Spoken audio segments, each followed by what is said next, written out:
All right, all right, all right. Welcome to another edition of Sabbath Lounge. This is Matt. And Jake here. Jake, who are we talking to today? Today we are going to interview Jackie and Two Feathers from KMSR1700am.com. And they have a radio station, and they're going to tell us a little bit about that. And Matt, why don't you let us know how we kind of ran into these folks? Well, that's a great question. So how do we run into anyone? I don't know. So, but what happened? You forgot to hit the brakes. That's what happened. That's what it was. That's right. They reached out to me one day and asked if it would be fine if they put Sabbath Lounge on their radio station, and I was like, yes, that would be great. And that's kind of how we met. And then I immediately, pretty quick, I was like, we'd also like to talk to you. We want to find more about the radio and how it began. And I thought it was fascinating. Jake and I had actually had a conversation recently about, hey, somebody should make a 24/7 Torah radio. And well, here you have. Isn't it funny how that works? It's funny how that works. Exactly. Well, welcome. We're glad to have you guys on tonight. Shalom, Yeah, and shalom. welcome. We're really glad to be here. Yeah, we really are. And it was kind of a neat meeting. Mm-hmm. But yeah, the response was quick. That was another thing I want to mention. You know, I just not much longer after I typed and hit send, it came back, and I'm kidding, but it did. It come back really quick. Because sometimes you're waiting, for others to get back with you. People are busy. There's some people that I'm still waiting for after several messages and no return. They're probably like, oh, this is probably a scam. Who is this guy? Naturally, they may be thinking that, but this might help dispel some of those things too. You never know. Yeah. Hopefully, yeah.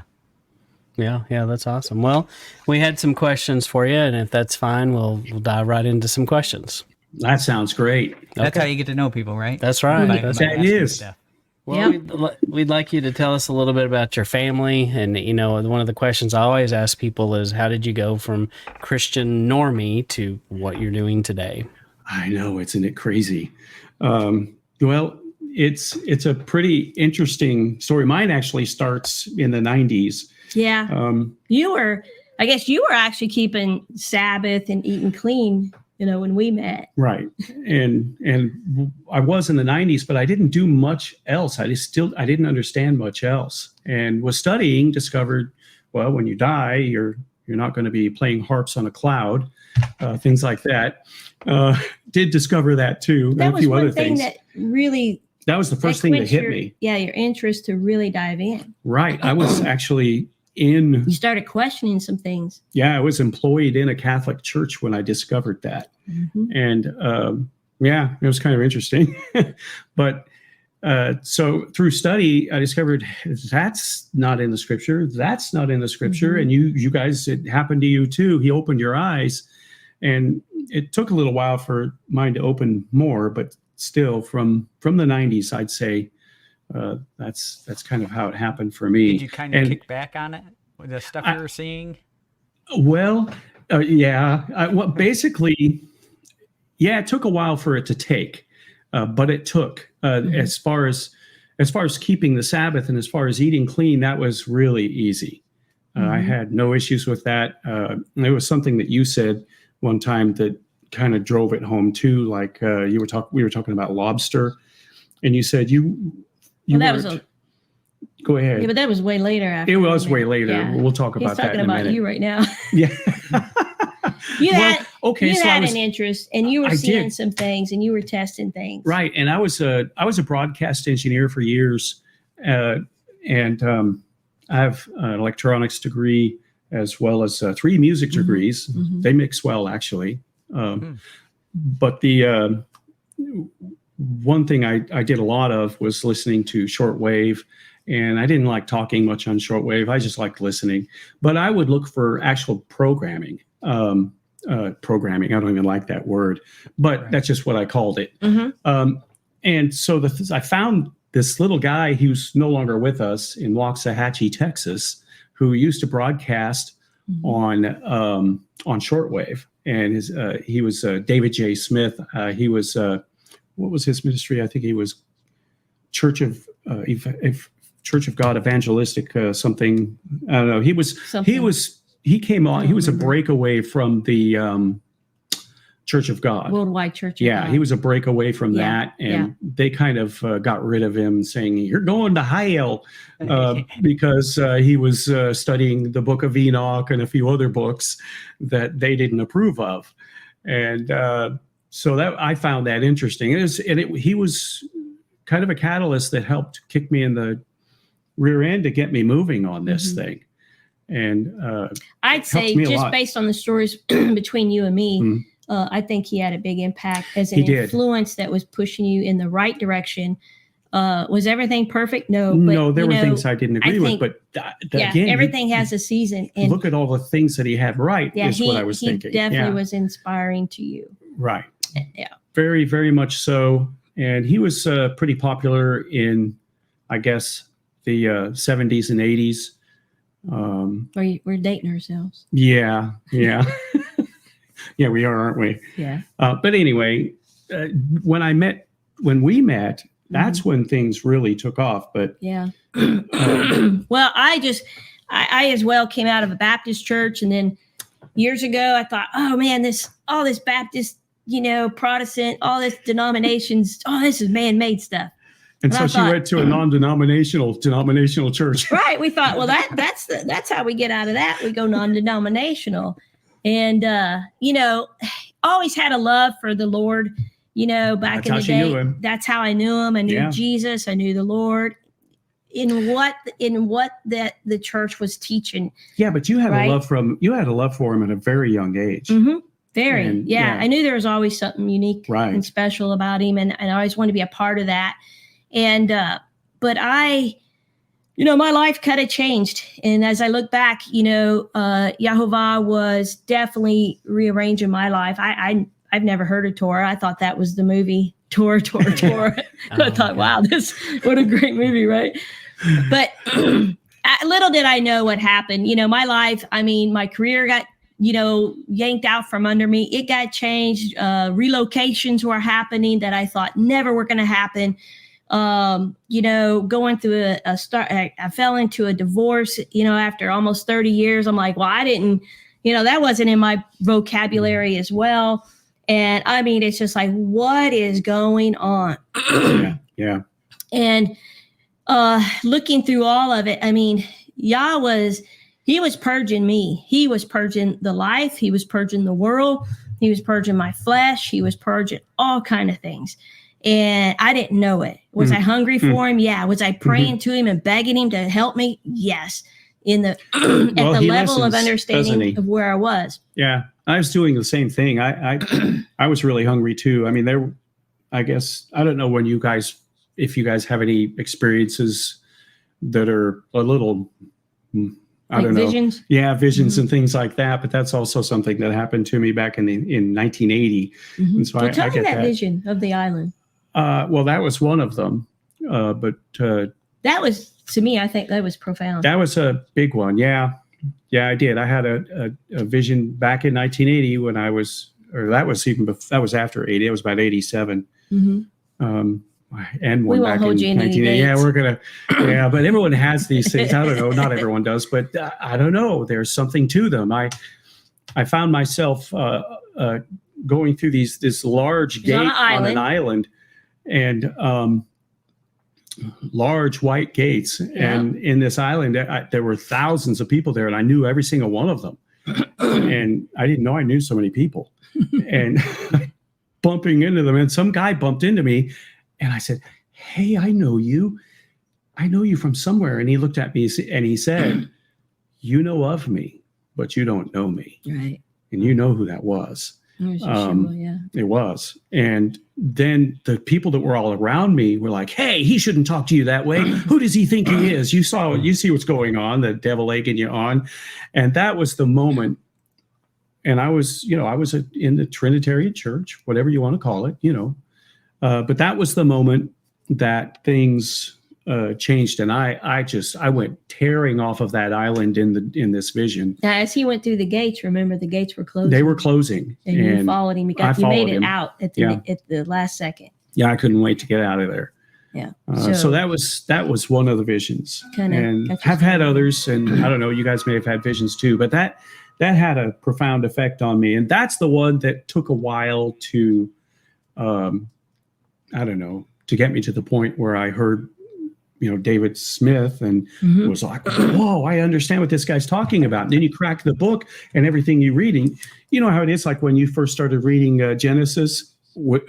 After he opened your eyes, all of a sudden you understand everything in there, well, that you need to understand, because every time I read it, there's something new. But you understand what's going on, and when you see these things, it kind of floors you. It floors me. Yeah. There's certain keys that kind of trigger things, and it opens up a lot of things at once. Yeah, it's just kind of a milestone.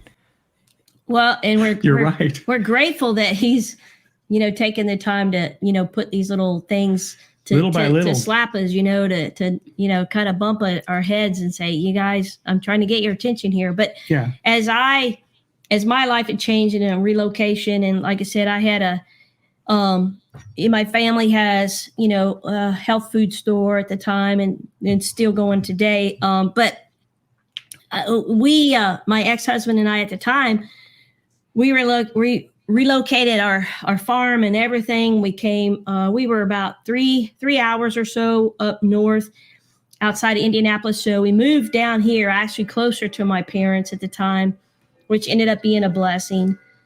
Like I said, I didn't know. I just thought my life was falling apart. Don't we all? And I just was going through heck, and it was a distinctive time from day one to, like 7 years later. And that 7-year period, we always think of that. I always, he's always talked to me, and I've always seen like numbers and patterns and things. And so I'm thinking, okay, 7, was, it's completion, it's perfection, things like that. And I thought at the end of 7 years, because I was struggling to try to learn how to work with my parents in a family business and things like that. And it was a complete change from where I was at before. And, I'm not sure it was what I wanted to do. I didn't know if it was something I wanted to do, but I had to make a transition.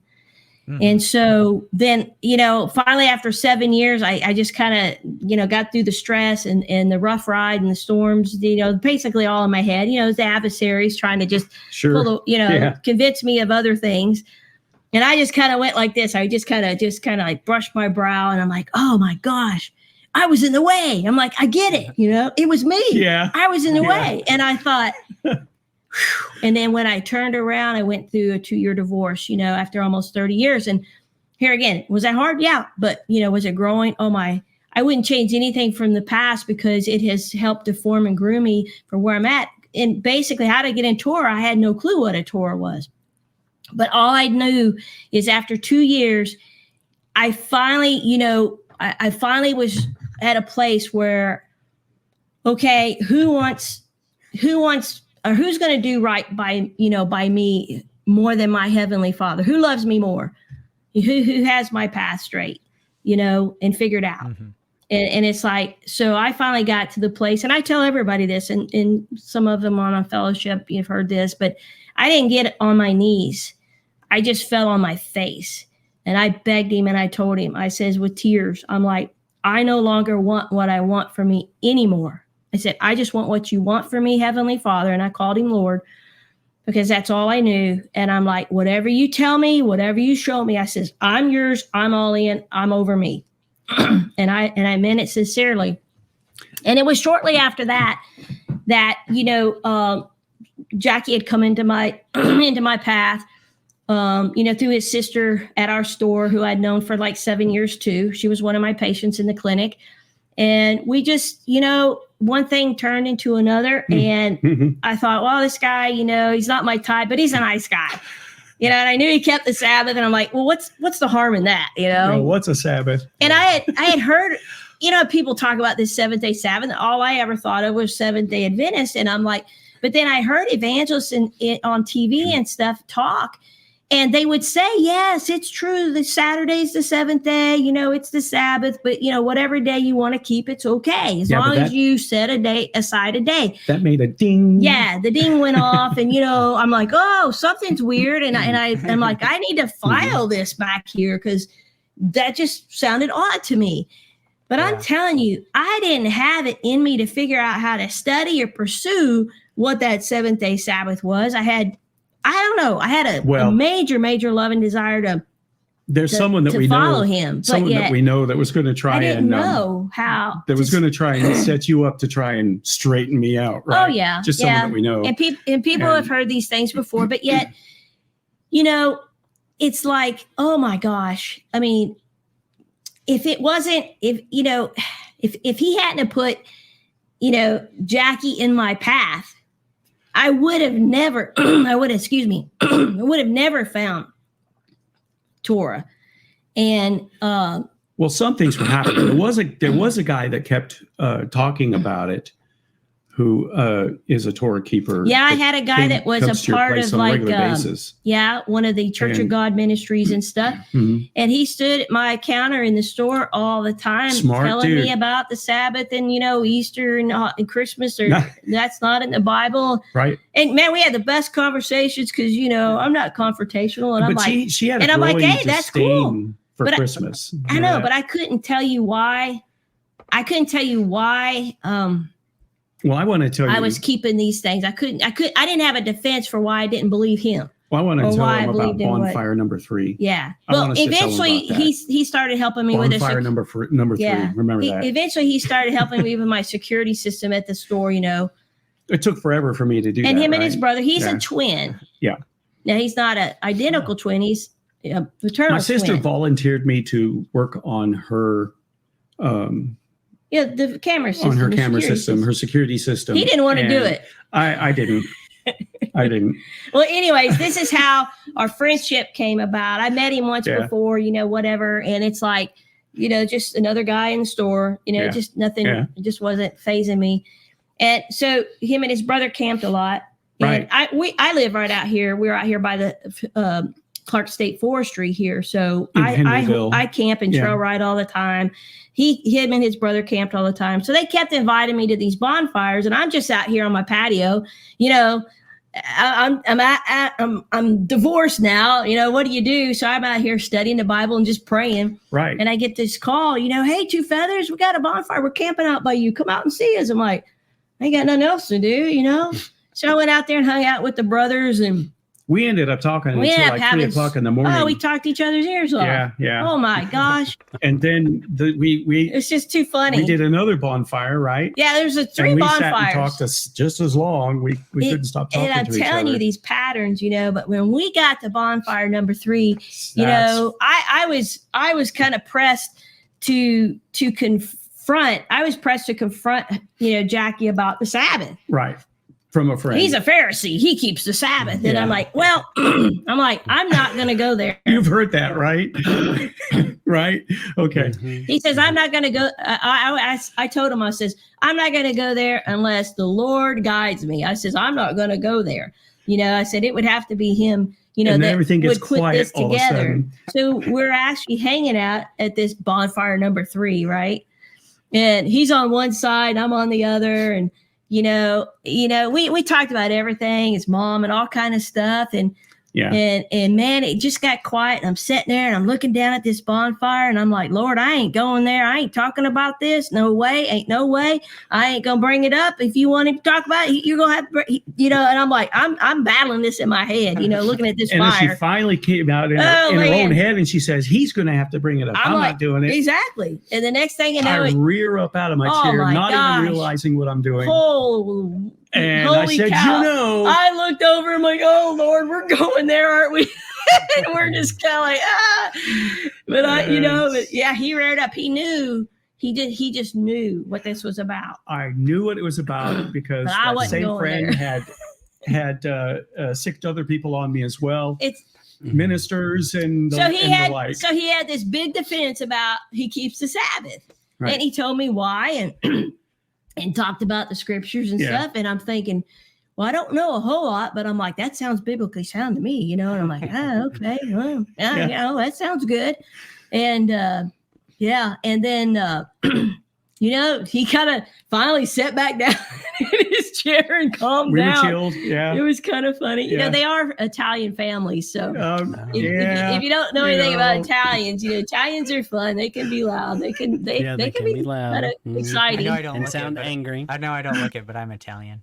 Are you really? Are you really? That's cool. I knew it. Well, I'm Italian and Cherokee. Yeah. But anyways. Yeah, anyway. So it just kind of got really quiet. I mean, we're talking, it's like 2-3 o'clock in the morning, and I was camping during the week with my horses and trail riding. And so there's literally was nobody there. And then it just got quiet. And so I guarantee you that it had a profound effect on her. Yeah, she couldn't get these things out of her mind. So I know y'all was working on her. And it wasn't long. Yeah. And then the next thing, during that moment of quiet and silence. Okay. That was this is a really big deal, because I think this was how y'all interceded and connected our hearts. Because remember, he wasn't my type. Because there's still a part of me, you're still flesh. I was a bigger boy then than I am now. And, she was much more fit than I. And she could, but anyways, if she tried to, she probably couldn't put her arms around me back then. I was pretty big, but still. All right. So we had this conversation. It got quiet. It was very peaceful. I even felt this peace that I'm like, I couldn't explain what was happening. It was at that time that the Spirit swooped down over us through the trees, and I saw it. He saw it. And there was no shadow from the trees at all. Explain it. You got to tell him what it looked like. Well, it was white and bright and had almost like feathered edges, the cape, and it was huge, beautiful and big. Took up the whole campsite. Covered the woods. Covered the camp. Covered everything. And there was even a sound. And I turned to her and I said, "Did you see that?" Or did you see that? Yeah. And she didn't know what I was talking about. And so I zipped my lip and I said, uh-oh. Yeah. It was for him. No. And what found just happened. And it was for his eyes to see it. But I believe it was a test for me to believe it. To believe that my future husband's eyes, what he saw, for me to have that faith to believe that. But I didn't even bring it up to her for a day or two. Right. And when I brought it up, but after that moment, I knew. And the next day, I mean, we just couldn't keep off the phone. We talked each other's ears off for about a whole week, 7 days. Yeah. And I'm like, something's going on here. I'm like, what is this? I'm like, this man is saying everything right, and yet, I'm like, the wires are crossed. I had thrown in the towel on relationships. Yeah. I did not want to mess with that anymore. I was done. No more failures. Thank you very much. And, yeah, but y'all had other plans. And so that's how it started, and we realized, okay, there's that y'all's in this. There's something going on, and the first thing we had to get straightened out was, Torah. Basically my verb at the time was religion, right? And that was what I was calling it, because I was still in a Sunday church. I decided while we were still together that I'd go and sit with her and I would just study what I know.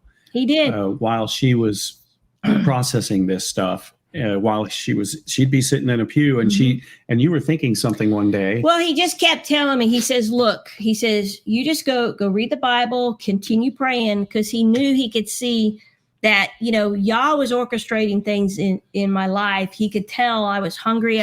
There was something happening. There was a transition happening. But here again, I had no idea what I was asking Yehovah for, the Lord. I had no idea what I was headed for. I didn't know what. I just said, I just want what you want for me. And so, and whatever he shows me and whatever that is, just show me and I'm yours. I'm in, right? But I didn't know this was coming. And so we started talking about this Sabbath. It was probably the biggest thing for me to take and wrap my head around. And so I did. I went, I prayed, and I kept digging in the scriptures even more and more and more. And then all of a sudden I'm looking at the same scriptures and I'm like, oh my, they didn't teach me this. I never heard this before, but I have, but I didn't teach me this. And it's like, Yeshua's always like, if you love me, keep my commandments, keep my commandments, on the seventh day Sabbath. I'm like, oh my gosh, they didn't teach me this. Right. So that little file that I filed in my head back in the day when I heard those evangelists saying, yeah, it's true. The seventh day is on Saturday, but whatever day you want to keep, it's okay. Right. That's what they were saying. That little file I pulled out. And so one day we were sitting in a pew. Well, I was there. I got there first before you, and you showed up, and I looked at you, and I'm like, what are you doing here? And he did. He told me, I'm not going to let you go through this alone. And I'm thinking, what am I going to go through alone? And I'm like, what's happening? You're not going to go through it alone. Yeah, I didn't know what was happening. And so I had prayed and prayed and prayed. And so that morning I'm like, okay, because I had to figure out, I didn't want to be in a Sunday church unless I was, unless he proved it to me that I was in the right place on the right day at the right time, kind of thing. So I was praying in my, silently, and this was a new guy, the church was transitioning through pastors. So the pastors were getting up there doing their little interviews and, telling, so everybody could kind of, vote on who they liked, how they preached. Yeah. Right. That's what it was too. Yeah. People got to like you. Yeah. Yeah. The people got to like you. Don't tell them the truth. Just make them like you. And so anyways, I'm sitting there and I'm praying and I'm like, okay. I said, Heavenly Father, I says, I don't know how you're going to do it, but I know you're going to do it. Yeah. I don't know how you're going to tell me, but I know you're going to tell me. I don't know how it's going to come across. I don't know what I'm going to see, what I'm going to hear, but I know I'm going to hear something. I know you will show me some way, some shape or form. I need to know, is this the Sabbath day? And am I supposed to be in this church on the first day of the week? Am I supposed to be, is this where you want me? And so then the preacher got up there and he said, let us bow our head, let's bow our head in prayer. And he gets up there and he says, and I'm 52 at the time. And I had never heard a preacher that in a church where I sat ever tell me anything about we were in there on the first day of the week. It was just always Sunday. And I had only heard that while I was going through my way of working things out. I only heard it a couple times while I was going through my divorce, watching evangelist TV, on TV. Yeah. And so he says, Heavenly Father, he says, we thank you that we can come to you and worship you this day on the first day of the week. Oh, and I about put my elbow through his ribs. She did put her elbow because he's like reading his own Bible on his iPad and stuff like that. He wasn't even paying attention. He's just there, hanging out, waiting. No. And I'm like, oh my gosh, that was it. And I haven't been back into a Sunday church since then because I asked and he gave me the answer. Yeah. And he showed me through the mouth of that preacher that I've never heard in my face ever tell me what day of the week that I was sitting there worshiping on. Things were kind of just cascading one after another. One thing after another. That when we crazy. One thing we talked about was food and oh yeah, she's he was like he was funny. He was already eating clean. Oh yeah. I was still one day she ate a what? I was still eating on the lobster and stuff like that, but I one day seriously I had to get it figured out, and I started reading the scriptures and stuff like that. And it wasn't long. Yeah, it wasn't long. Well, he's right. I'm a scuba diver and I lived down in the Keys for a long time and I love to hunt, right? So I'm a country girl. I love to hunt and I love to hunt underwater too. So lobster, man, chasing lobsters was a big fun time, and so I just, I had all these lobsters that I would ship up here and in my freezer. And one day I just sat there with this bug and I'm looking at this lobster and I'm like, what is there in this bug that is worth coming between me and my walk with Jesus? Right. Like I said, I knew him as Jesus at the time. What is there in this bug about this bug that's worth coming between me and Jesus? And I'm like, bug. Nothing. Yeah. And that was it. I mean, it just clean from then on. It stuck because I'm like, there's the same thing happened to you guys. There's just nothing worth coming between that walk. And I had said, Jesus, you show me, Heavenly Father, you show me. and I'm yours, but you've got to show me. Right. And so things were starting to click and come together. He was starting to show me how to study and stuff. And the biggest thing he always told me is, I was a good girl, right? I was reading my daily devotionals and all this stuff, and it had all these little, inserts about, we don't have the commandments anymore. Jesus is this and that. And he's like, look, he said, they're teaching a false Jesus. And my wires were spinning and I'm like, what is a false Jesus? Yeah. And I know, I know now what that false Jesus is, right? Because it's such a mind meld when you realize you're like, wow, literally teaching a different Messiah. Right. Exactly. It's a different Messiah. But I couldn't process it yet. I was getting there. Yeah. And as it just, as the Spirit finally just make that click, I was like, oh man, I got it. And then so, I think we dated like 2.5 months. And the only reason I knew it was right. Cause like I said, I'm 52 and what were you, 57?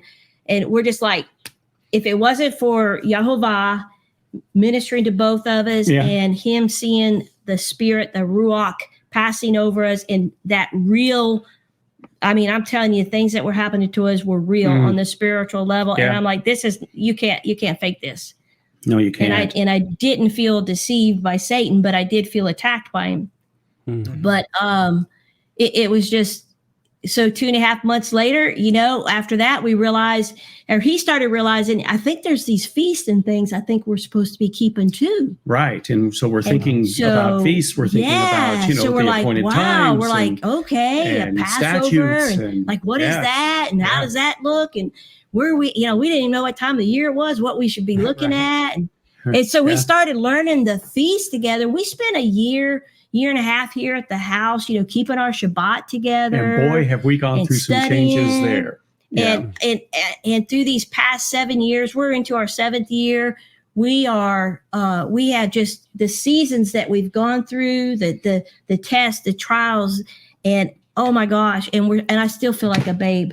Oh, I just still am like, Yeah, definitely. Yeah. But that's what amazing. That's an amazing story that you both have and fascinating. So I do have to put in a plug, this is something you could use maybe. I think my mic is too hot. I don't know. I can't tell. Sounds great over here. On my side. All right. Well, I'm going to call this is bonfire number 3. Yes.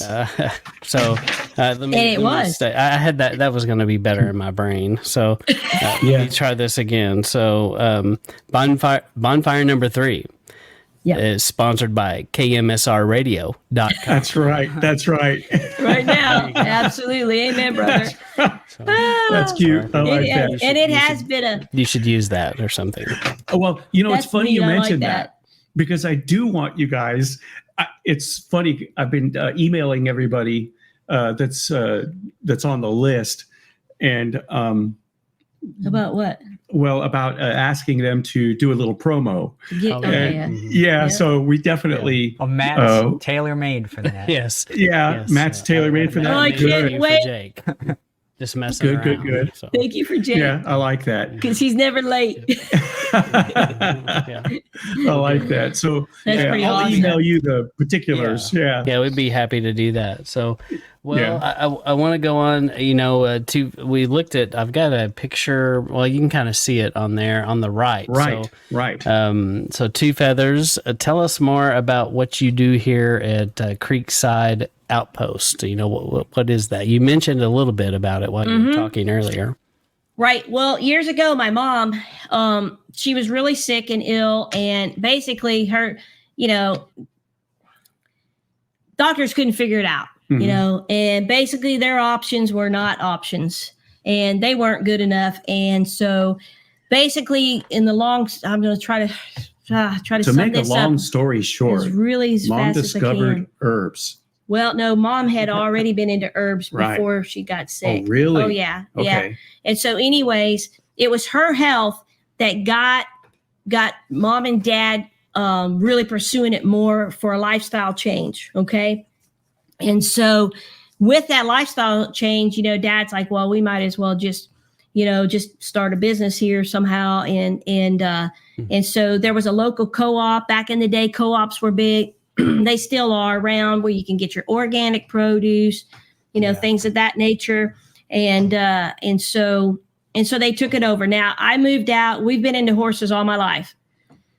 And so, but when she turned 18, she took off. Yeah, I took a couple horses with me, but so they had the horse barn still there. And of course they've been there.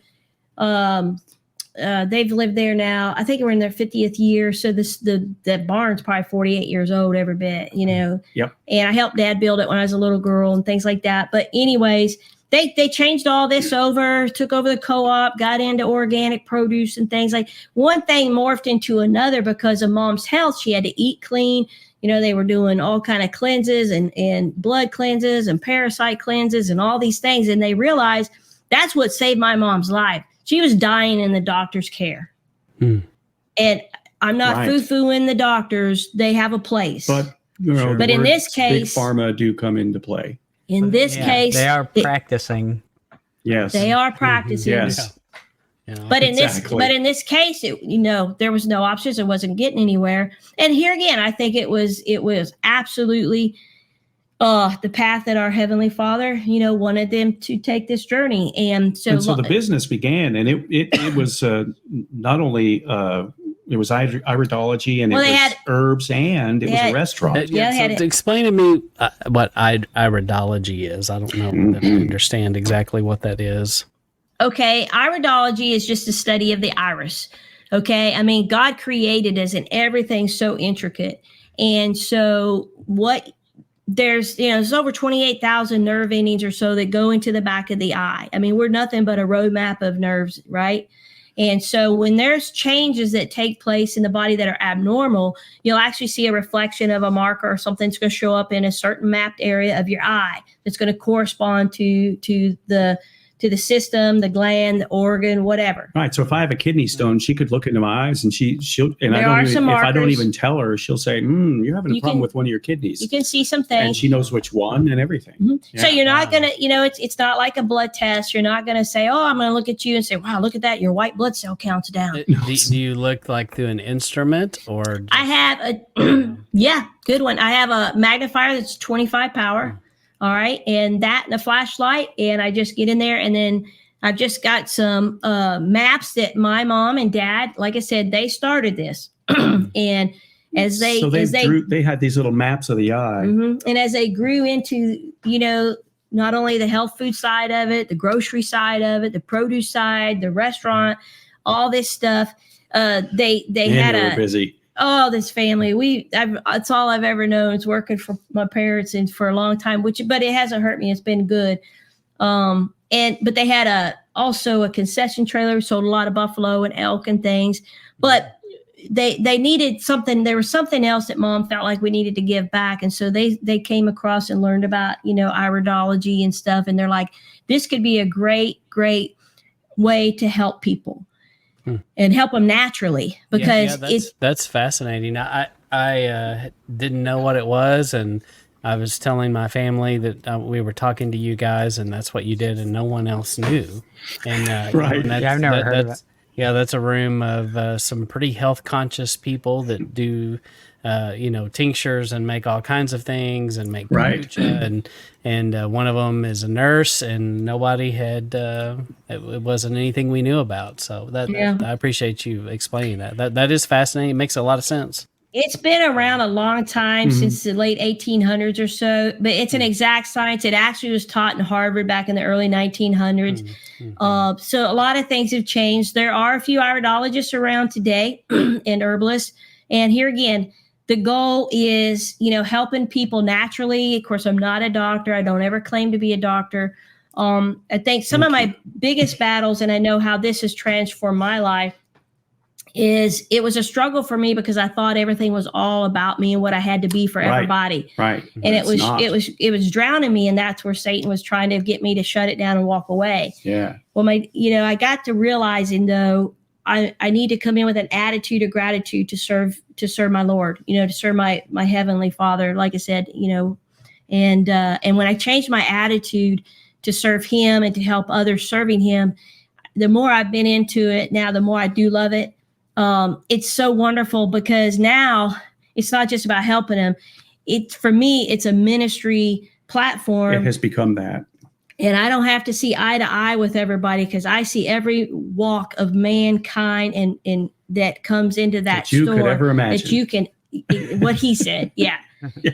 And it's okay because all I want now is I just want to be this vessel, a humble vessel that the light of His love can shine through me. And I tell you, I just ask Him for direction. I ask Him, I'm like, look, I'll tell Him, I'm like, Yeshua, Yahovah, you know this person better than I do.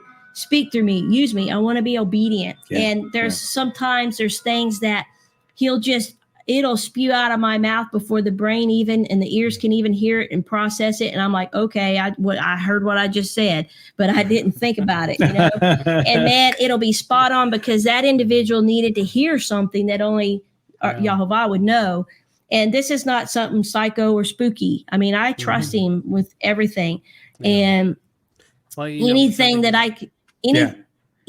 I can do to point them to, to Him that's the goal now in giving back everything to Him and just be there to just serve Him.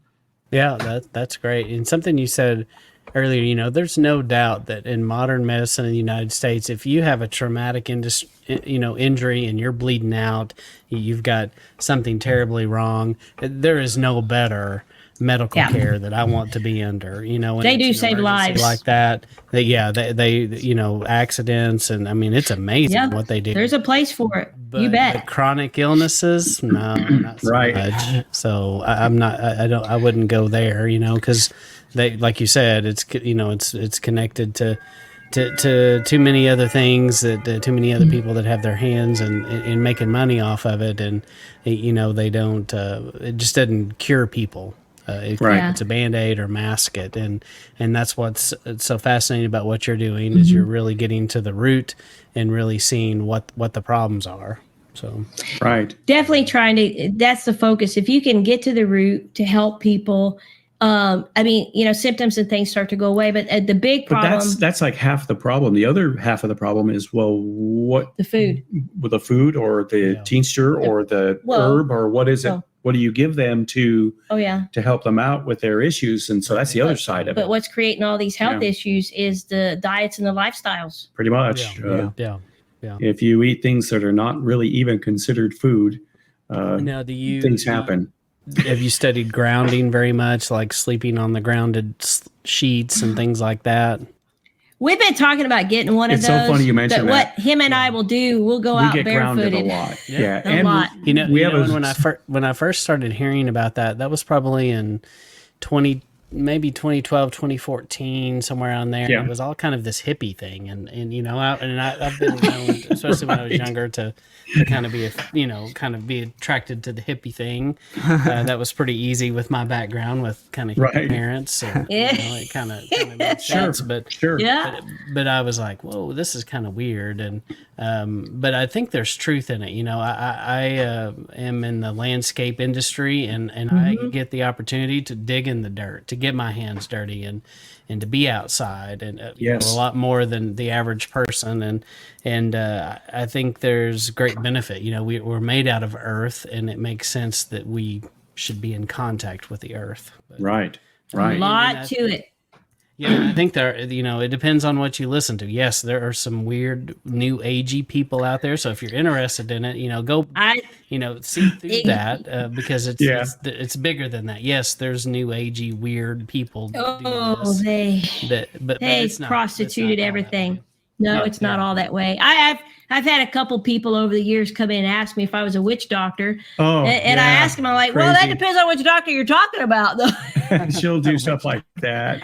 I'll tell you, there's all kind of people that I meet. We also deal with grounding with water as well. That's another thing. We have a little body of water that.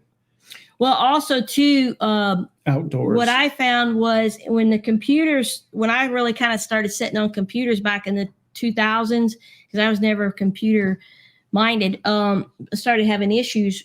Long story short, it was a problem. The computer age, the cell phones were starting to affect people. Yeah. And with me, it was making me sick. It was making me feel bad. But then I could leave the computer and I'd feel better. And I'm like, okay, something's going on. It's those high frequencies. And, what I found is, RF. believe it or not, there's a lot of things I've gone through with my own health and walk that have actually helped me guide other people. But Mom makes we buy this stuff that's called it's like a super power, triple power hematite. Now this is my anklet and it's all magnetic and I've got a double strand. And so I keep this on my ankle, and what it does, I mean, it is actually helping to balance me also as well. I'll throw it back on there because I'm around all these screens. But there are some things and some tools that help keep us balanced. Because seriously, these cell phones and electronics, and with him, we had issues when we first got married. He's around electronics all the time. Right. His whole electrical system was so messed up. It has taken us a while to get his system back in balance. I mean, it was affecting his heart in the worst way you can imagine. Yeah. And now with just a couple direct aids and also going out and doing some grounding and stuff, it's made a huge difference. Right. And it's just getting worse with 5G and 6G now. Yeah. Right out there. They just keep cranking it up, and yeah, they do. Years ago, I read a book. I'm looking at right here on my bookshelf. It is Disconnected by Deborah Davis, and I highly recommend that book. It's going to be a book. If you read it, you may want to throw your cell phone away after you read that book. And, although I use it every day after reading it, but that was a fascinating book because she talked about how all the cell phone technology was developed and based upon like a 6'4" soldier and all the testing that they did. And, no one ever did testing really on small people, small children, and what effects it would have on them. And it's a pretty interesting book. So. Well, we just see more. Yeah. And we just see more and more how everything that Yehovah made so perfect. Yeah. That, that Satan is just destroying, it's prosecuting. Evil is so out there today, just trying to destroy mankind. Kill, steal, and destroy. Just prostituting anything that is of him, creating the counterfeit, the illusion, the delusion. Yeah. I mean, it's bad. It's sad, but it's what people are falling prey to. Yeah, and I think that something that Yah keeps putting on my heart this year is this idea of praying for our loved ones. We know so many people. Everyone has got people in our family that we need to be on our knees for every day that don't understand what you just said. They have no idea that they are in the battle of their life.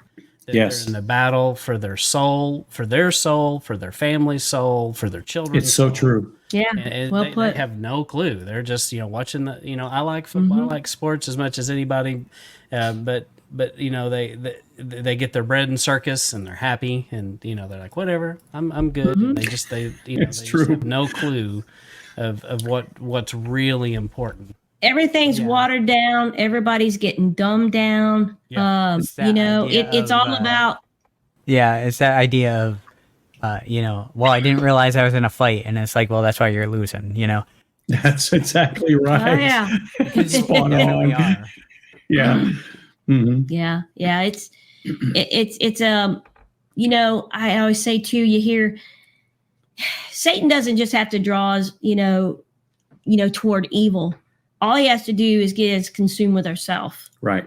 And when it becomes all about self, the self identity, the self needs, the self likes, the self wants, my way. Mm-hmm. That's all it takes to pull us away from Yeshua and the truth. Yeah. And there's so many things in churchianity. I mean, there's so many beautiful people that are in these churches that have a huge, great, devout love and walk for the Jesus they know and the Lord and God that they've come to understand, but yet they don't know really who he is because the church is kind of making it okay. It's just like that vision I mentioned earlier. 1 foot. I didn't know him. Yeah, to keep 1 foot on. I just knew of him. Yeah. Yeah, the church has us with 1 foot on the banana peel and one foot in the grave. I mean, we don't even know. We're just straddling this fence, and everything's gray. There's no black and white for us. It's like we can be in the world and we can be in church too, and it's all good. Mm-hmm. But yet there's no definition. There's no, really. Yeah. And we look too much like the world.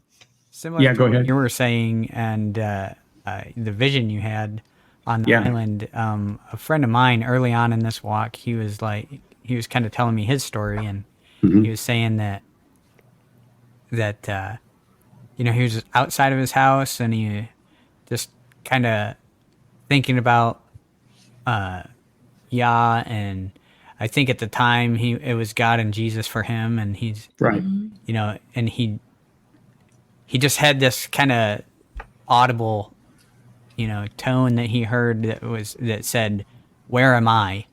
And it was he was so stuck on Jesus that he missed the Father. You know what I mean?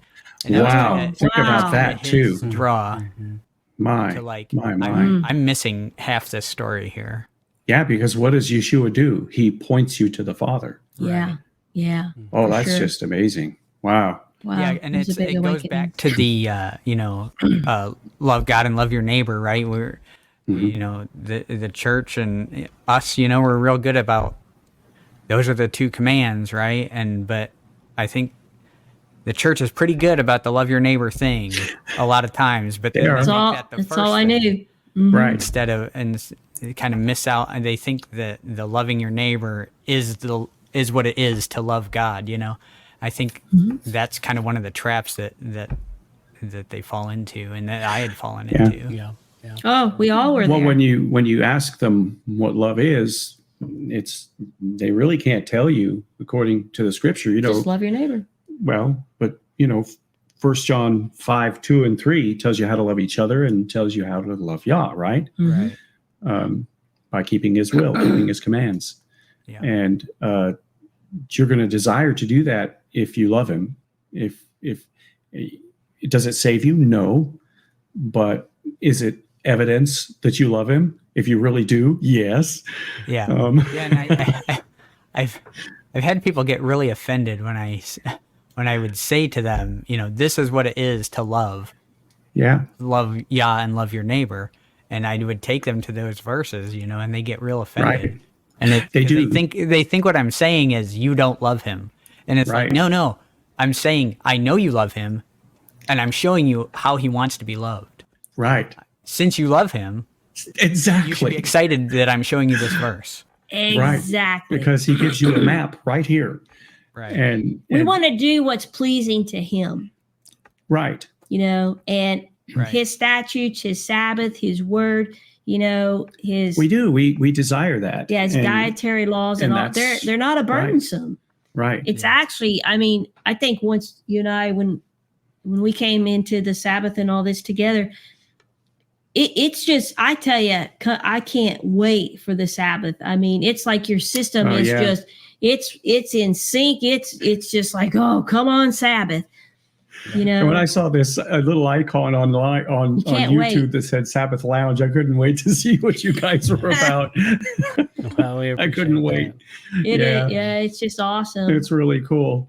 Well, I appreciate that. And we actually kind of got it from, there's a guy that has a song, Craig something, and the song was Sabbath Lounge or something. Wow. Oh, that's neat. I don't remember if he called it that, but that's kind of what, I saw that, and that's kind of, and I even asked him at some point, but he wanted a fee for the song, so we. Oh, no. Yeah. Oh, see, there's something too that with the station, man. Yeah. Oh, Music. boy. Well, we'll get to that with getting people to respond, and when they respond, well, I think the big thing is just submitting and surrendering. When we truly surrender everything, and then Yeshua is going to guide us. He's going to take us through to the changes. The pruning is painful. The storms are painful, but they're growing. And and the changes. I think we're a society that's too too stuck in comfort, and whenever we're outside of comfort, we think that's a bad Exactly. thing. When really that's where we're supposed to be to grow. That's where you grow. Yeah. You know, pressed like the olive, and then yeah. refined in the fire. That's right. That's a good point. You know, you look at most societies and cultures around the world, and you know, we have it pretty easy. In fact, sometimes we got it too good, and so we don't have to strive, and it's an easy life, and we don't know discomfort at all, and we do everything we can to avoid it. Yeah. Yeah. And a lot of the world lives every day with quite a bit of discomfort. Yeah. And we'll look at our life and go, "Wait, you don't have to walk to get your water? What? You just go Exactly. there and turn it on, and it comes." We just take it for granted, you know. We do. We do. Well, so I kind of wanted to go into another question here, and we talked about it quite a bit, and you know, so what I would like to go to our fifth question here, and I'd like to know more about, you know, what's the kind of the purpose behind creating the Torah radio station, and what you see, you know, what you hope to accomplish with that, and where do you see it kind of going? I think one of the first things that kind of struck us, I guess, in our walk right now anyway, is that we really want to do what Yeshua told us to do. And beyond keeping the Torah is, he said, to find the lost sheep of the house of Israel. He's given instructions for people to do that. And so it's one of the ways that I think, since I have a background in engineering and have been an engineer for years, I thought, well, why don't I find a way to get a station up and running so that we could actually, and we did, we actually had, I had the station running even before I thought of this. And it was actually conservative talk and Torah based. Well, you were the Torah. Right. Well, you were doing this, but I they had a weren't. couple other guys, just that conservative were not, guys that tolerated it. Yeah. And so then they still tolerate me for some reason, which is great. We want that. But finding the lost sheep of the house of Israel has just really been a big thing. And, it is. And not only that, but whenever you think of a Christian or Torah radio station, you know, anything like that, you go to any of these Torah-based ministries, and some of them have a radio station on their site with all of their programs on it, and with just maybe one band or two bands, and that's it. So you want to listen to them 24/7, you can listen to their little radio station. And I'm thinking, if I had to listen to me forever, I don't think I'd want to do that. I think I'd like little bits and pieces of it, but I'd like to hear other people's approach as well, because one person may not like my approach, but they will like somebody else's approach. And so I've started contacting people. Well, first finding them. It's fairly recent that all of these people went online. Yeah. Because it was like pulling teeth to try to find musicians that are Torah-based, that are Messiah-loving Torah-based Christians, and same thing with I would say studies.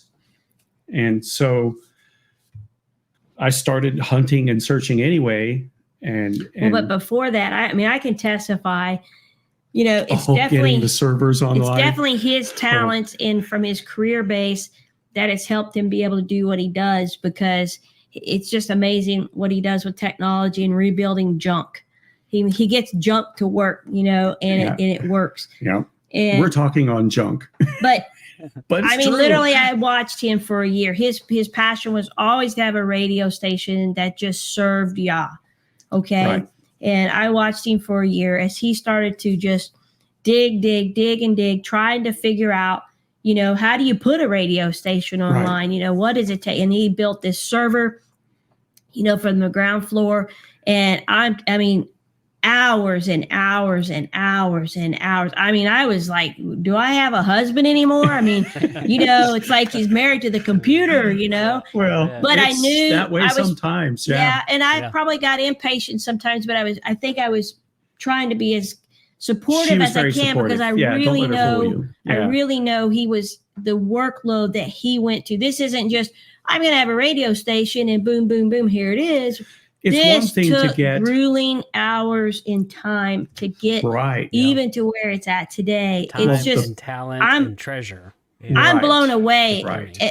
Right. I mean, I've been in tears with him over the stuff that he's been tackled with. Well, I started with. I'm so proud of what he has done. Thanks. It's just, he is just. But it's him. It's not me. I know. Yeah, because I wouldn't even be doing it if it But wasn't I for know. him. But Yeah. it's amazing. And so all honor and glory, where it goes. I know, but Yeah. still, Yeah. you are. Well- He is. I'm proud of you. Yeah, it's an awesome thing. And, something that, if you don't mind, I'm going to plug something here for you. Sure. So if you're listening to this, I want you to do a couple of things. I want you to go check it out and go find Right. the live stream, and you can put it as a little app on your phone. You can save it in different places. It's real easy to stream and play it. So go check it out and listen to it. And then the other thing is, be thinking and be in prayer. If you would be in prayer about this, because Yes. it's interesting that Jake and I were just talking about this, and I feel like there's a need in the Torah community for something like this, and be praying about. I think there's needs for daily news, daily Torah-centered news. Yes. Maybe somebody out there is listening to this, and maybe you've thought about doing something like this. Well, do it. Right. And I'm praying that there'll be somebody that's pricked and motivated to move that direction to help try to create some, and I will, as a reference, I've listened to They Are Not Torah, although I feel like one of these guys might be close, and that's Canary Cry Radio and Gons and Basil, and they do a news program, and something like what they do is they do it all listener supported. They don't do ads. They don't want to do ads. They don't want to have anybody feeling like they could own them. And so they just have people. They have people make them jingles. They have people make them artwork, all kinds of things, and they just put it out there. And they do like a value for value, and they ask for people to, if you like what they do, to support them. And but I think there's a lot of opportunity for some programming that could grow and develop and really flesh it out. And because I just wrote down some thoughts here, that. You could have the news thing. You could have, there's a lot of survival people, a lot of preppers. There's room to have things like that. And, absolutely. and as Two Feathers described, hunting. I mean, there's things you could do with that about techniques and different things you could do. And I also wrote down even like businesses. There could be a business or a money. Gold and silver or all kinds of different things. But, it just asks that you, if you're listening to this, think about some of those things. There's another thing, like, for example, when you're at work, what's the radio station that's on the air, right? This one is.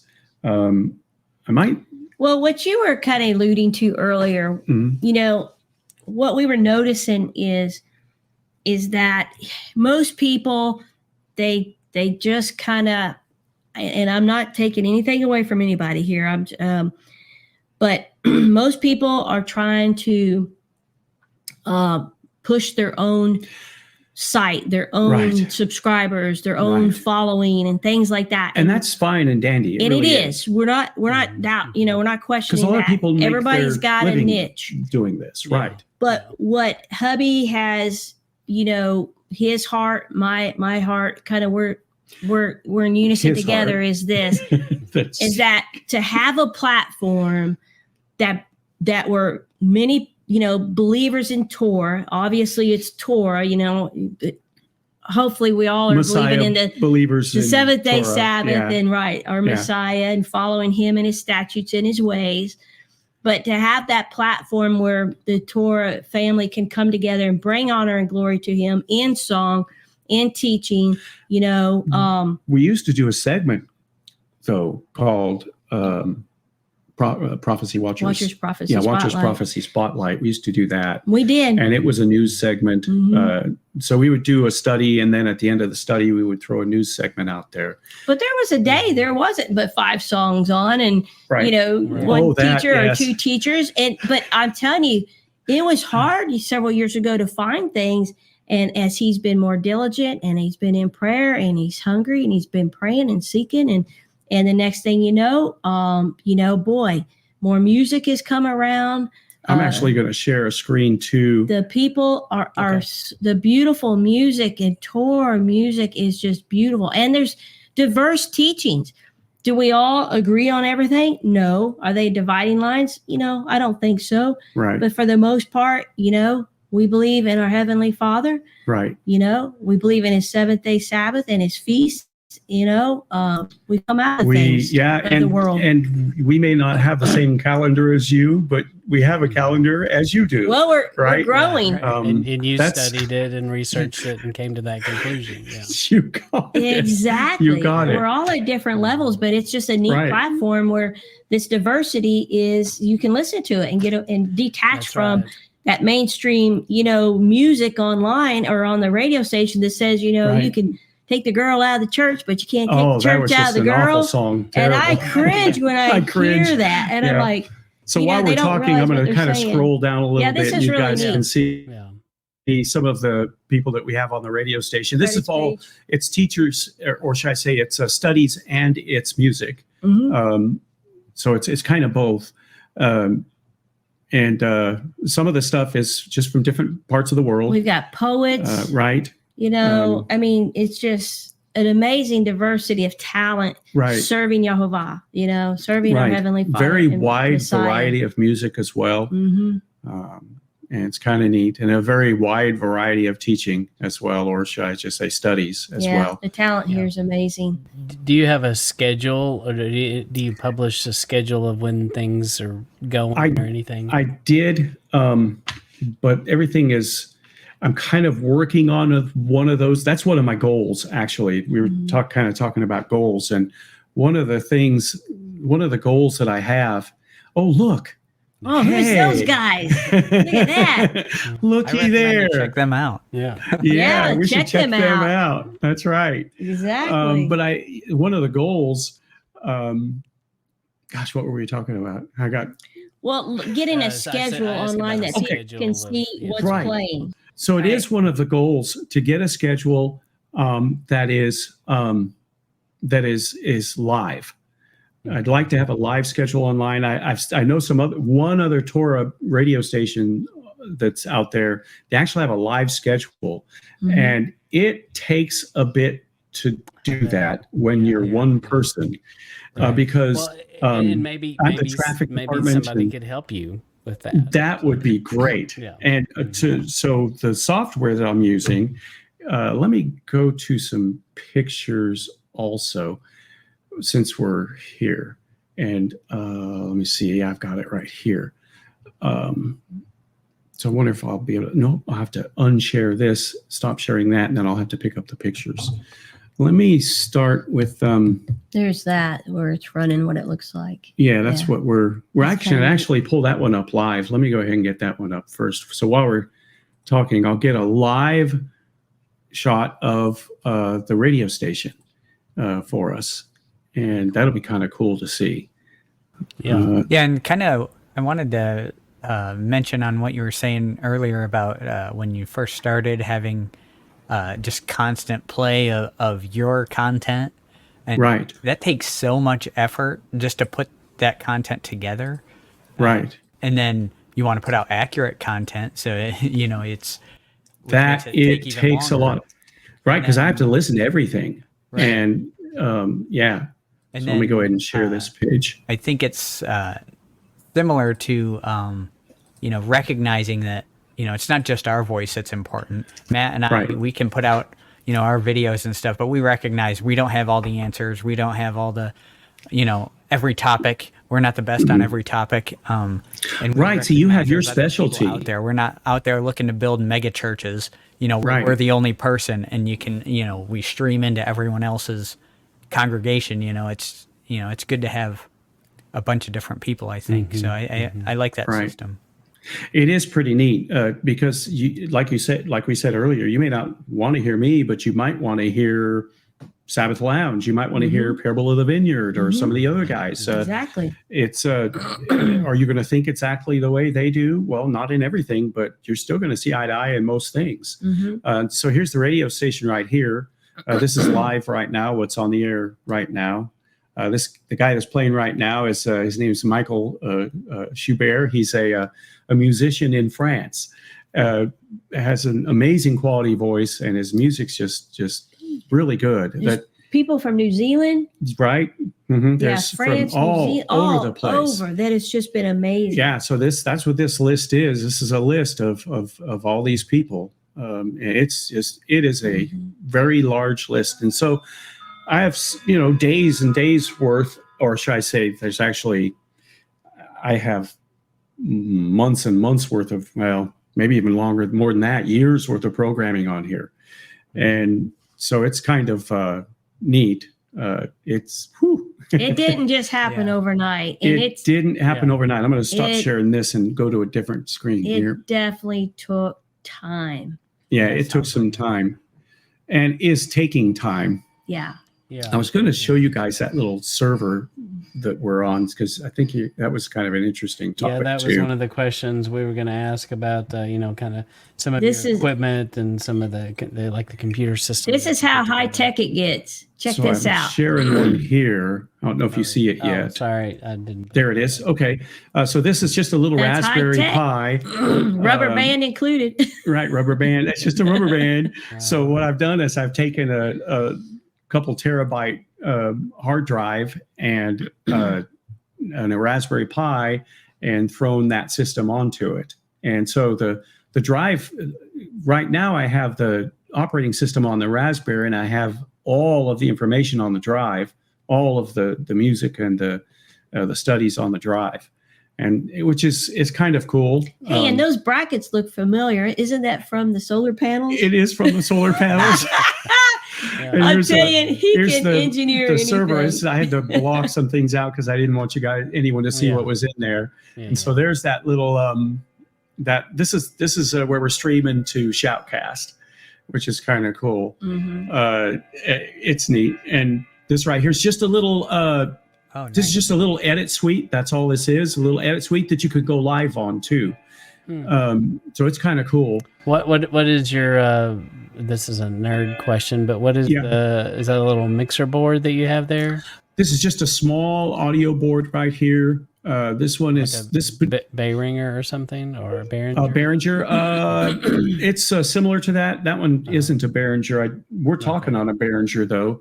And it's kind of neat. It's a good little. You have a picture of the big one at the studio. I do. Let me go ahead and go to the next one. Let's see. Okay, this is just a little. This is a Raspberry Pi audio edit suite, and I was just putting it together here, and so I was. The big one at the radio station. This one is actually upstairs. Yeah, the big one though. I'll get to that big one in a sec. They're kind of there's that little Raspberry Pi right there. That's amazing. This one right here, I put a little audio hat on it so that I could have some higher quality recorded sound.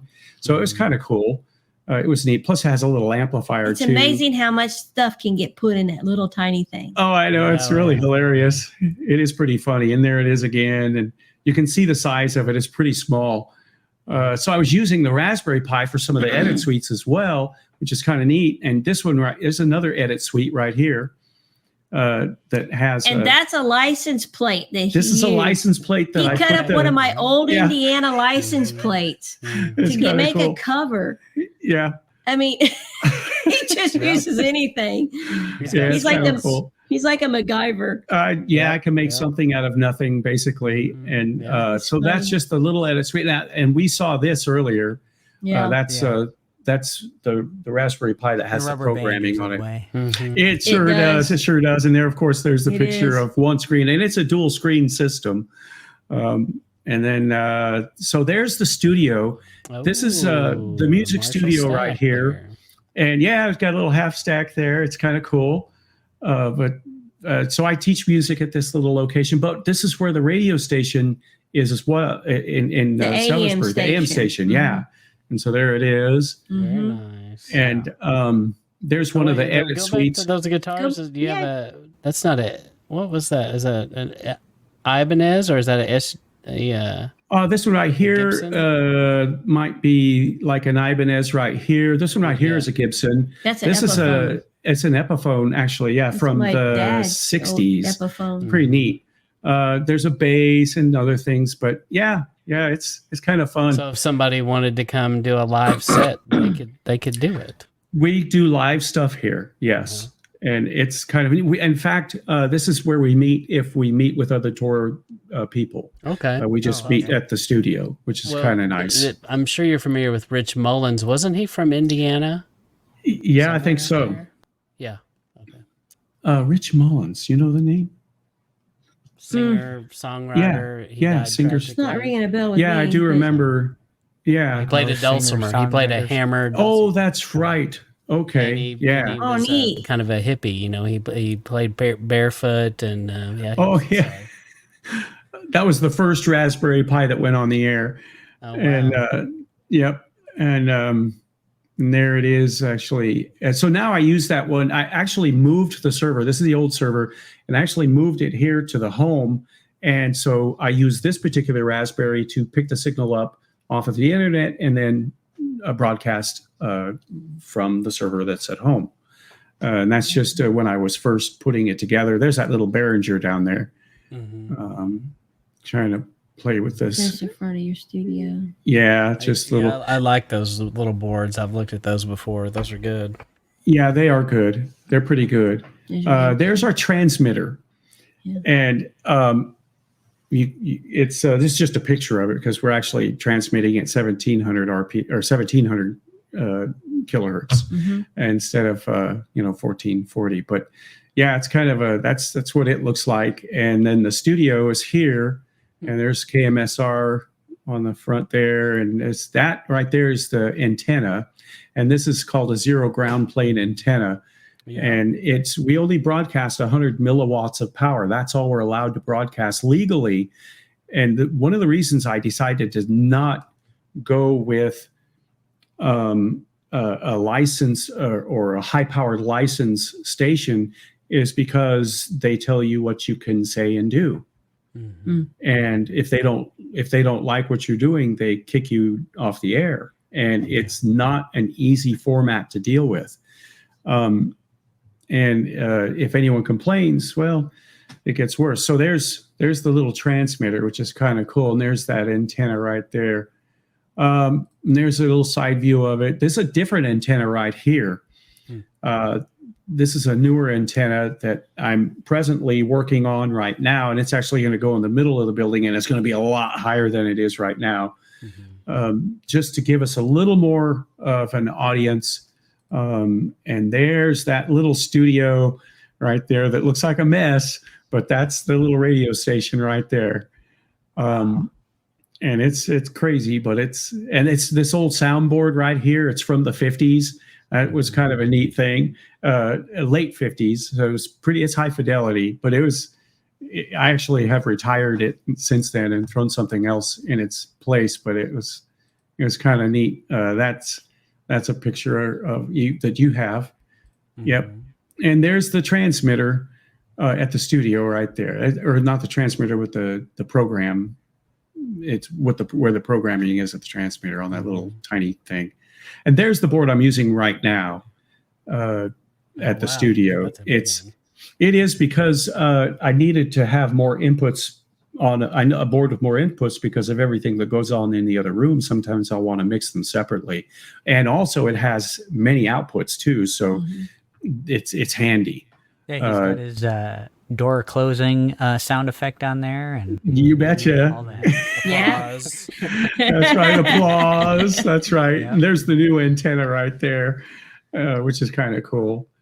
And at the studio, this is how it looked when it was running there, and now it's running here. So all I use that little Raspberry Pi for there is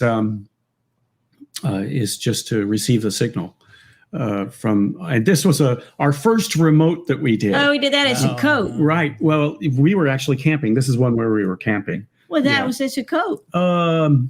Yeah. Were we at Sukkot? Yes, that's Really? that's at Sukkot. Uh-huh. Okay, that's cool. It was one of the first times we transmitted live, and it was kind of fun. We've grown a lot since then. Yeah, and I think that's probably it. Just a few more studio pictures is all I've got in there, which is it's kind of a neat one. Mm-hmm. But yeah, there it is. Yeah, that ought to do. If I was going to make a Sabbath Lounge, it might look like that. That would be the Sabbath Lounge right there. We've had a lot of Shabbats there, and several people over the years, but just nobody they just tell us takers. Torah is not for me. Yeah. And it's just funny, but I mean, it's not funny. I'm not laughing. Not ha-ha funny. It's sad. It's really, but even though we're going ha-ha. Yeah, you can't help but laugh. You'll cry otherwise. You can't make somebody, understand if the Ruach HaKodesh hasn't, opened their eyes and their ears to truth. I mean, it's just, I was there one day, but it has to be in his time. If it's going to happen, he'll make it happen. That's one of the things that we say. And, one of the things that early on, I kind of realized there's three things I think that are required if you're going to see Torah. And one is, Yah opens eyes and unstops ears. Yes. You have to be willing to admit you were wrong about some things. And the third one is you have to be willing to change the way you're living your life. Very good. All of the If you can do above. those three things, I think you should be able to see it. Yeah. Yeah. Absolutely. Yeah. Yeah. I've had to admit that I was wrong just about everything. Oh my gosh. Yeah. Just over and over stumbling on ourselves, just despite our nose. And it's like, you just, it's like, why did we think that way? I don't know.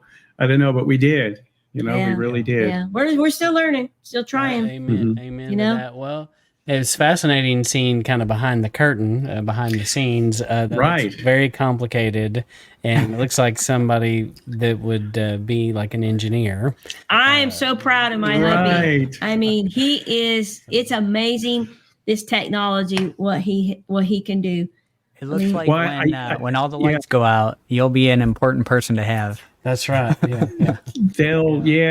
It's I say that about everybody that's studying Torah. When the lights go out, who are they going to run to? They're going to need to know.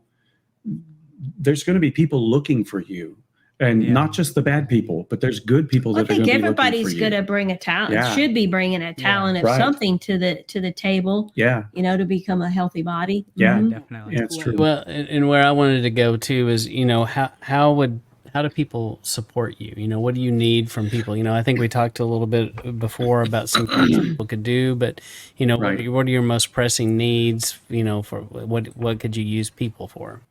Right. Well, let me go back to the site, and that will help us. Let's see. Kill that right there. Then I'll open the site back up. I found it real easy to get to your site, and so if you just Google kmsrradio.com, it's 1700. You'll find it. It'll pop. It's the first thing that popped up. It says it's a Google site. Right, and it's 1700am.com. Yeah, it's a KMSR 1700am.com. That's how you find us. And one of the best things to do to listen to us, you can go to just about any page, and you can find a link. We're running a little slow, but there it is. There it goes. Now, if you want to just listen within a page, you could go to this page that's here at Ask, Seek, and Knock, and you click on the little green button, and you'll stay on the page. But if you go to any other page, you can just click on the button, and it'll send you to another page that opens up with the radio station. And one of the best ways to help us is to get people is when you witness to somebody or so you know someone that's hungry, somebody that needs to hear something, you're on this station. So just use you for an example. Sabbath Lounge, you guys are on this station. And so what better way to help than to give people the link, and they're going to hear great music, and that's Torah based, and they're going to hear awesome studies and programs just like this one. I hate using the word program.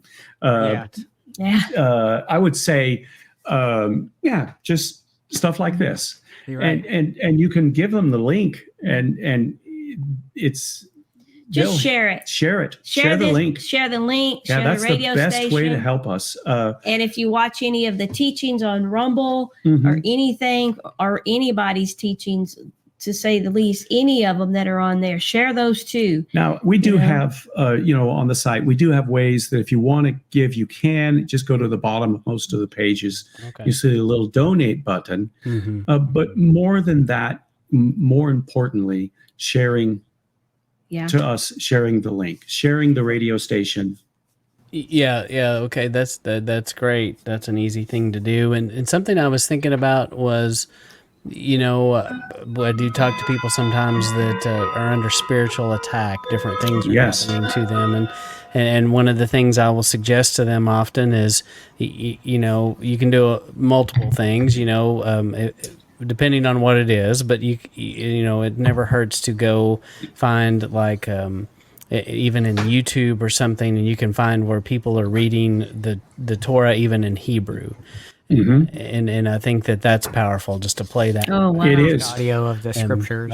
Scriptures, right. It could be, it doesn't matter the language. But I do think it's powerful if it's in Hebrew, but you could do this with this station, just play this in the background, and the enemy does not like anything that's being said. Enemy does not, and it's multilingual as well. Yeah. That's something else I wanted to mention. Some of the music is in different languages, which is awesome. Of course, since I'm putting it on the station, I have to see what the words are, right? And I have a history also in music, and he used to be an opera singer in New York. Right, I was an opera singer for years. We're going to have you close with some of that. That's funny. Yeah. Well, the reason I mentioned that is because we want like Guns N' Roses. Right. That's right. Guns N' Roses. Right. Sweet Child of Mine, opera style. Well, one of the reasons I mentioned that is because with what comes with that is having to know different languages. And so at least being able to learning Hebrew though, huh? Yeah, Hebrew's great. And learning. So there was a time when I was singing in maybe 9 different languages, which is kind of cool. So it helped me understand other people's songs as well. Plus you can just Google the words in English or just hit the translate. Easy. Yeah, if you're listening to it on YouTube, you just hit the CC button and it'll show it in English. Yeah. So you can figure out what the words are to most of the songs. And so it's kind of neat. The music is wonderful. And again, like I said, multi-genre. So you can't go wrong. Some of them are fairly hard. Some of them are really easygoing and soft. And some of them are like, there's something in there for everybody. There's something for everyone. And her music is in there as well, which is kind of cool. Some of that, yeah. Yep. Mm-hmm. And it's fun. It's fun. Yeah. But the main thing is just, share the link and just, I found it has been so easy for me to just share it. And because it's not evasive. I just tell people just listen, pray over these things, and they can listen at their own leisure. And I said, there's just diverse teachings. You may agree with it, you may not, but study it, test it, take it and test it, but the thing that helps, because, we work for a living. And so really, I mean, we are not trying to build we're not trying to build a big, right. One thing I don't want to try to do is to build my channel to support me. And the reason I'm saying that is because then I'll need that and it'll become important. And then I don't want to make that the emphasis when we're just seeking the love. Now, I don't dog anybody else for doing what they need to do. Exactly. Paul There's made an some that are argument of doing that great too, out there. in the New Testament, that, hey, you got to make a living somehow, right? Yeah. And so you are worth worth being paid, And one thing we're learning, or I guess I'm learning, is like on the broadcast page, or the archives, it's going to take you to Rumble, and that's where the studies and stuff that we do. Right. We have archives that go to Rumble, that also go to Brighteon, so we have our archives there. That's just where they're stored. Right. As well as if you can also find everything on Rumble just by clicking on this link right here, the broadcast page, and then going, click on the station down there. And then there it is. What is Ask, Seek, and Knock, right? So. Ask, Seek, and Knock is it's a little study that we put on Shabbat at 1 p.m. Eastern time every Shabbat. I think this is one of them, and it looked like maybe is somewhat interactive. You were reading the one about you're reading through Jasser. And, right. And it looked like maybe people can interact with you is that a possibility? There's a live chat. There's a live chat because we go live. So that's probably what you saw. And there are times, if our internet's friendly enough, that where we can have live interaction as well. We haven't done that in a while. It's been a little while. Yeah. We have such hillbilly internet out here. It is. That it's touch and go when you do that. And we have had people on live, but it's still. But we typically do go live on Shabbat. Right.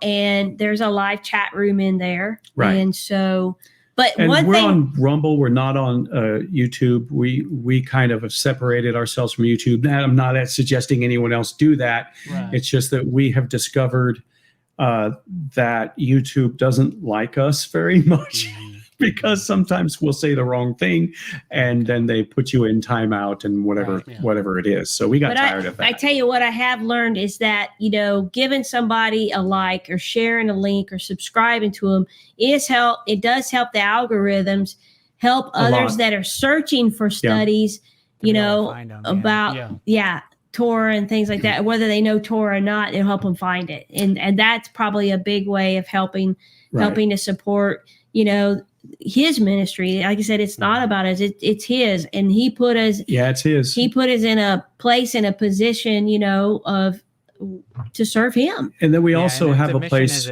is exposure to people, then sharing it is the top priority. Yeah. Oh, yeah, it sure is. It is. If you're listening to this and you have a website or anything like that, if you do newsletters or anything, consider putting some links to some things like this that you like and support, Right. That, we all appreciate that. We sure do. Yeah, because you're getting exposure to a plethora of other ministries. I mean, so it's really neat. This right here is a little blog that we have as well. This is really good. On the site, you can go down and you can see where is it? Right, KMSR news blogger. It's not all news, but it's also things that we like, that we've watched. Now, and we'll put a lot of new stuff on here before too. We've got all kinds of stuff on here. That's right.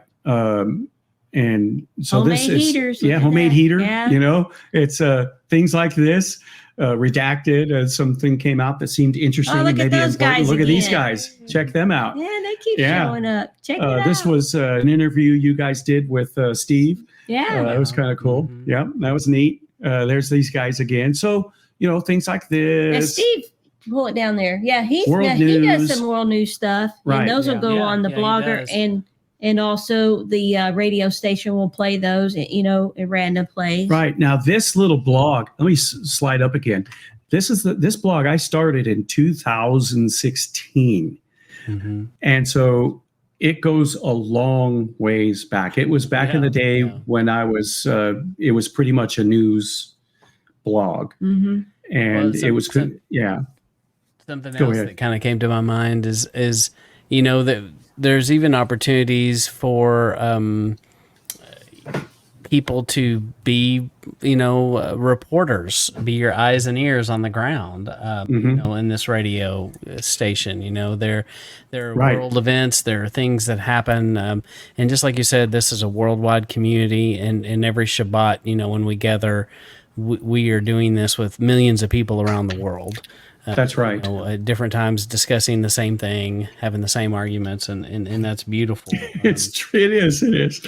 Well, and some of the people that know us through fellowship and stuff have sent us information on stories that have come out, and he'll post it on the blogger or something Right. like that. So And we'll even talk about it sometimes. Yeah, I was even thinking there's opportunity. It wouldn't be hard for you guys to, for other people to connect with you and even be boots on the ground, if you will, like Yes. on the border and things like That's that. right. Since it is radio format, super easy to take a phone even. It is so and easy. go down and record something and get it to you. So I mean, That's right. think even because a lot of times there's the news. And Yep. they're definitely programming, And we've even gone live. message. Oh, exactly. And We've gone so live it's- with the phone, and yeah, that's and you have high fidelity audio with your phone. It has great audio, Yeah. and so I use several apps where all they have to do is click on the app or on all I need is their email, and they can click on this little button in the email, and they're live. Yeah. And so I can go live just about anywhere, and it's kind of neat. Well, that's exciting. I think there's a lot of potential for growth, and like you said, it's not about people making money or anything like that, but it's about the kingdom and about connecting people. Exposure, yeah. That's right. we just want what Yah wants. We want what Yahovah wants. We want Right. His will. We don't want to what be we want done. for our lives. We want what He And wants for our so, lives. yeah, Right. yeah. Yeah. And that's kind of that's where we and same thing with with the remote stuff. I can use my phone with the server, which is kind of cool. Let me show you. So I can just use my phone for the little server. Isn't that cool? Oh, yeah. And there it is, and I can go live right here with just about anyone anywhere. And I could be anywhere too. I don't have to be here at the studio. I could be anywhere, and that's handy. We've actually done it a couple times, and it's fun. It's fun. Yeah. I tell him all the time. I'm like, interviews like at a college or something like that. Right. I always thought that'd be interesting to do go to like a Christian college and kind of start asking some questions. And, When I was in college, that's what I was doing. I was asking people questions, about what happens when you die, about food and things like that, and is there a Sabbath and what day would it be? Things like that, just the basics. And when I was in school, they actually gained a following there, and thought, wow, I couldn't believe it because I just couldn't. I couldn't believe it. I don't feel I'm that great with words. I'm sure. Oh yeah, plenty. You hope to touch somebody to the point where they find the truth, and then if they find the truth, y'all open their mind, open their eyes. just sow seeds. Sow seeds of righteousness and truth. Amen to that. And, Amen to that. It has to be the Spirit That's right. to wake them up. Yeah. So I wanted to hit you with this question too before we close up on you. So, do you see any trouble spots in the body? So, the body of believers. So, Right. does Well, that we kind of all look know like? the answer to that, don't we? Believers like worldwide or Anywhere, anything, anytime. Yeah. Anywhere. Yeah, we do. I think there's more trouble right now in the Torah movement than there is in the standard Christian movement. They all seem to believe the same thing, but when it comes to Torah, so many people they disown you for the smallest things that are not salvational, and I think that we were too hard on people in our past, in our onset when we first got going. Well, I just got so excited about it. I just thought everybody She's was full going of to zeal. believe everything everyone I would said. believe I'm like, this, and then it'll be over. Yeah. Yeah. Oh no, I had a bunch of friends, and then they're all gone now. Yeah. All of Yeah. that's, I mean- that's what happens. But I was so excited because I was like learning truth and all this stuff, and I thought everybody was just gonna like, just take it and waft it all in, and they're just kind of like, I'm going to use where an did you example. come from? They're And backing away slowly. Yeah. and so I had to kind of, had to start backing away too. And I'm thinking, Yeah. what am I doing? I mean, I'm like, this is just true. It's in the Bible. Don't they get it? They don't. No. And it's Yeah, okay. I liken that to like my experience was I took my whole bag of seed and dumped it out, and I'm like, there, planted all my Right. seeds. And nothing grows that way. But I didn't know any better. I was just so excited. Right. You didn't. Have no clue. I was just so zealous, Yeah. so Well, excited. A good example is one of the things that I've run into with other ministries as well, because I've asked quite a few ministries, hey, can you interested in having you on the station? And when I interview them, at the time I was using Yahovah, now I use that and Yahuwah and whatever, and they correct me and say, oh no, it's Yahweh, or whatever they're going to tell you it is. And then they'll Which we pound all you know with it all is kinds Yahweh. of, well, sure, it's Yahweh, it is. And it's Yahovah, it is. And it's Yahuwah, Yahweh it or no is. way. And it's right, it's Yahweh or no way. And but they'll pound me with information that I didn't ask for. And they're probably meaning well, but oh my gosh, it's just when I studied to get where I'm at, just like you did, is what I'm thinking. And so I get it. I do understand. I really do get it that you studied to get there too. Mm-hmm. And but there are And you're some real things, convicted about it too. Yeah. Yes, very. They are. Yeah. I like how you said that. But there has to be a point where we need to decide, well, is that salvational? Well, I don't think it is. And Yeshua, when he comes back, and Yahweh, Yahuwah, when he comes back, they'll correct us. When Yeshua comes back, he's going to put everything back. Yeah. He's going to put it all in perfect order. He's going to get us clock will all be on the too. right page. Yeah. We're all going to know. He'll speak with so much authority too. We'll be like, got it. Got it. You got it. Yeah. It's true. It's really true. We'll really get it. I think a lot of times, like myself, just in myself, I see it too. It's, you'll say things in a way that's like authoritative, like I know what I'm talking about, and then you go back and it's like, well, I could have said that, like, Yes. This is where I am right now. This is what I'm seeing right now. And it's funny you mention that, because that's a phrase I've had to learn. Is this is where I'm at presently. And it is a phrase I've had to learn, because you're right, you come across authoritative if you don't do that. And I've had to learn the hard way by listening to myself as well. Yeah, And, I think we take a few choice verses, like they all did what was right in their own hearts, right? And then we go, well, that was the worst thing ever, so I don't want to be that, so there's only one way. And then, Right. and then we get stuck on, well, the way I'm seeing it is obviously what I think is right. So if you're outside of that way, then you're not the right way. Oh, yeah. And then I think of my own heart, which is deceitful above all things, right? Oh, man. And so I need to put myself aside. Yeah. Yeah. Yeah. Humility is the greatest teacher. Oh, boy. Oh, To be in boy. a state of humbleness and humility, it takes We're on life. the ground a lot. Life gets us there. And boy, we've been humbled over and over. But it's and helping. we're grateful. Yeah, and probably still got a long way to go. But boy, have we seen him just reshaping and reforming our life and everything. Yeah. And we've seen a lot of wisdom in ministries like yours that really has given us some light as well. Yeah, it's beautiful to hear how that. other Yeah. people present their understanding or present the word. And I'm like, oh man, that's a great phrase. Or I didn't think of it that way, and it's like, I mean, it's just you guys do mean a lot to us. the diversity that comes. The diversity that comes together there is, I mean, it's good, it's for his glory anyways. I mean, that's half the battle, is getting ourselves out of the way. Yeah, and something you were talking about earlier, something that really drew me into this early on is I had been in denominationalism and did the non-denominational thing and chased all those rabbits, and it always drove me crazy how divided we were.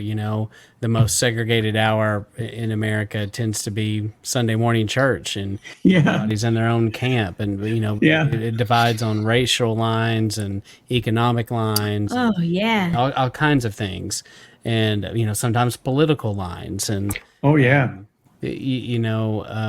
in the Torah community we need to be trying to like you said, realize that not all of these issues are salvation issues. They're not right. That you can allow other people, don't disfellowship over the calendar, over how to say the name. Amazing. Right. Exactly. Things it's not worth disfellowshipping, just like it's not worth losing your family if your family's all Christian normies. Well, don't lose your family and tell them they're all going to hell. You can't do that. You got to love on them. Yeah. Or they'll never be interested. That's right. And family's forever. Yeah. So you have to be careful in nurturing those relationships, but there is movement and room to grow and room to improve on being more united, and some people have been able to be successful. We've talked to a lot of people recently who say we're not going to divide over the calendar, we're not going to divide over the name, and we need more people to understand that unity is important, and some of these things are maybe unknowable, like how you say the name. It's kind of unknowable, and when he comes back, we will know. Right. Right. That's We will right. know. I think the point you guys were making about humility and recognizing, well, maybe I don't know as much as I think I do. Like Matt saying, things that are literally unknowable, Right. and unimportant to be known. Yeah. You know what I mean? Yeah. Things like that, and and especially in our world today, our lost world today, that Is it ever? there's much more important things. Yeah. And I think one thing, just to bounce off of Matt, the unity thing. I think there's a dance that you have to take there, where it's not unity for the sake of unity, right? But Right. and yet there are. I've heard it put this way, and I really appreciate it. That you have your closed hand items and then your open hand items, and you don't compromise on the closed hand items, and you keep those close to you. But the open hand items, which is most items that we're dealing with, have some grace there. I think like you're right, that. and it's important to know the difference. I like Yeah. that. Yeah. That's Yeah, amazing. and another thing I heard that I found very compelling too is, it's not like when you look in Galatians and things like that. We talked about denominations, and when you come into Torah, you're like, well, Christianity isn't the right way because look at all the denominations. There's only one way, right? And then now you look at the Torah community. There's a million different denominations of that. Right. We I don't call know. them that, but there Right. But it really is. are. Yeah, But exactly. and then in Galatians, he goes on to say, it's not the circumcision that's saving you, and that that's the argument he's making against the sect. And then but do we take that and then apply that to other commands? Are we doing that with other commands? And the point he's making is it's not the command you keep that is saving you.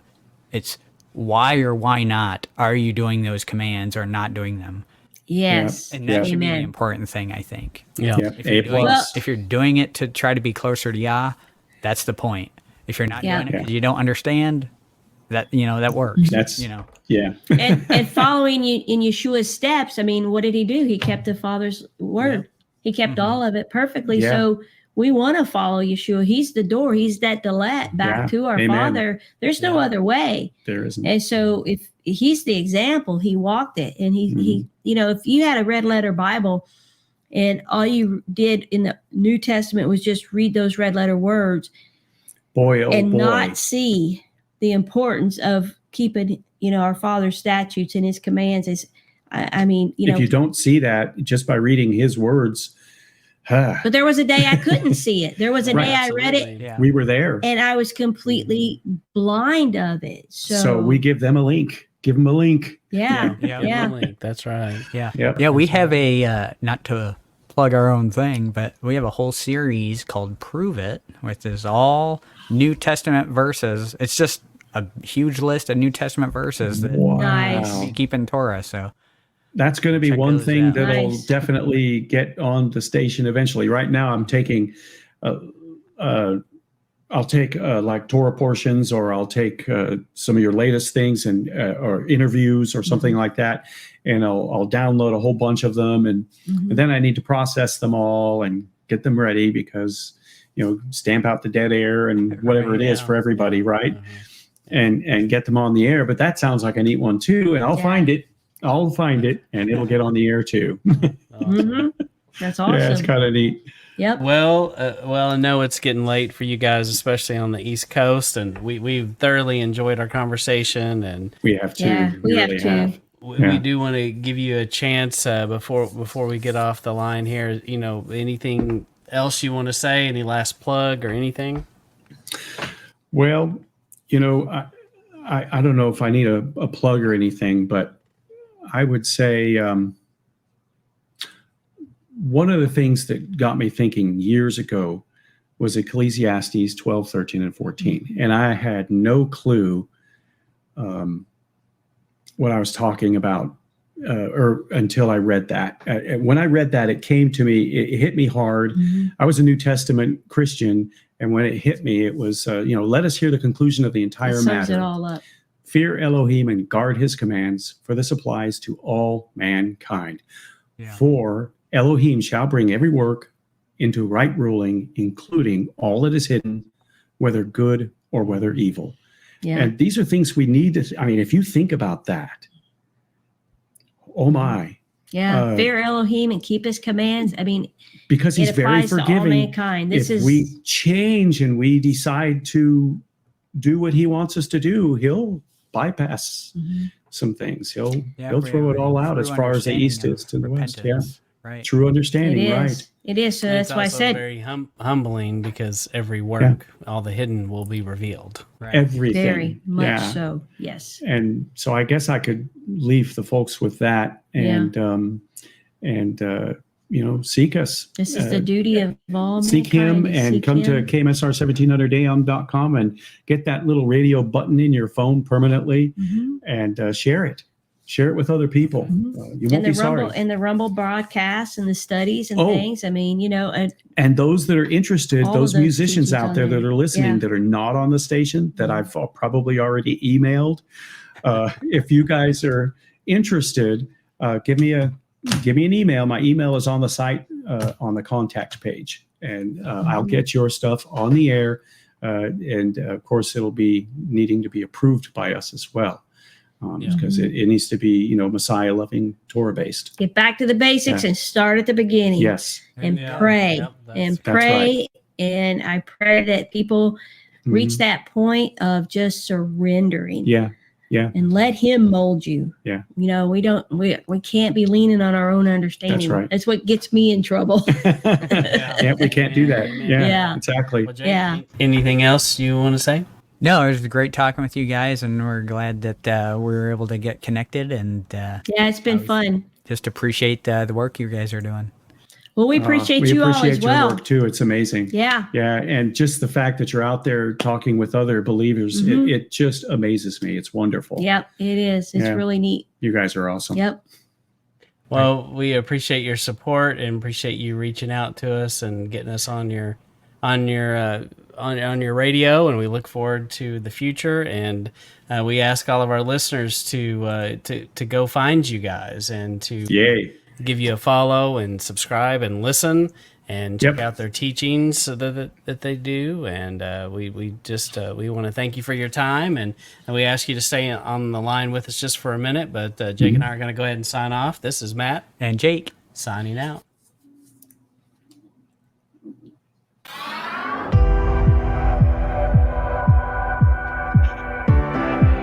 Wait.